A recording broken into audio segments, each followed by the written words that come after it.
৭৮তম কান উৎসব। ঝলমলে রাত্রির মাঝে ফ্ল্যাশ লাইটের ঝলকানি আর ক্যামেরার ক্লিকে যখন গোটা বিশ্ব তাকিয়ে, ঠিক তখনই লালগালিচায় পদার্পণ করেন বলিউড অভিনেত্রী নিতানসী গোয়েল। তবে শুধু পোশাক নয়, তার উপস্থিতি ছিল এক সংস্কৃতিকে উপস্থাপন এবং চিত্রকল্পে ভারতীয় সিনেমার নারীদের পক্ষ থেকে গৌরবময় এক প্রতিনিধিত্ব।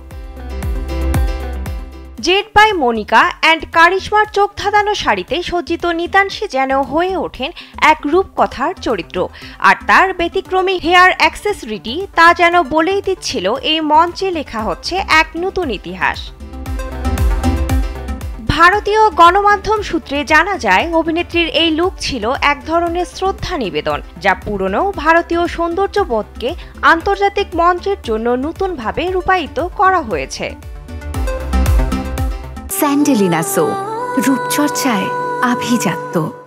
নিতানসী পরেছিলেন একটি প্রি-ডেপথ শাড়ি, যা যুবতীদের সৌন্দর্য ও ভারতের সমৃদ্ধ টেক্সটাইল ঐতিহ্যের প্রতিফলন তুলে ধরে। শাড়িটি ছিল ফ্লুইড সিলুয়েট, লম্বা ট্রেইল এবং সূক্ষ্ম কারুকাজে সজ্জিত। এর উপর ছিল 3D ফুল, পেসলি মোটিভ এবং বোটাইয়ের নকশা, যা ঐতিহ্যবাহী রেজিস ডাইং প্রযুক্তিতে নির্মিত। তবে তার মাথায় পড়া একটি কাস্টম পার্ল ক্রাউন, যা নজর কেড়েছিল সকলের।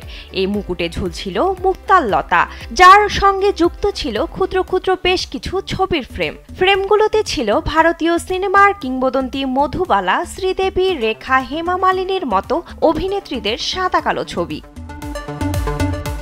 এই ভিজুয়াল শ্রদ্ধার মাধ্যমে নিতানসী ভারতীয় সিনেমার অতীত ঐতিহ্যকে আন্তর্জাতিক আলোকবর্তিকায় নিয়ে আসেন। স্টাইলিংয়ে সম্পূর্ণ লুকটি পো আকৃতির কানের দুল দিয়ে পূর্ণ হয়, যা শাড়ির নকশার সঙ্গে সামঞ্জস্যপূর্ণ ছিল। ডিজাইনারদের ভাষায় এই লুকে ছিল নির্মলতা, সৌন্দর্য এবং ভারতীয় কারুশিল্পের মাধ্যমে গল্প বলার এক উদযাপন।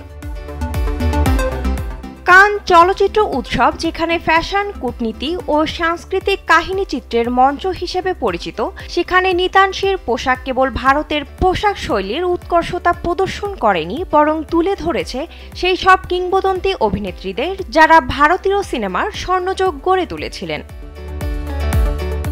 বিনোদন ডেস্ক, কালবেলা।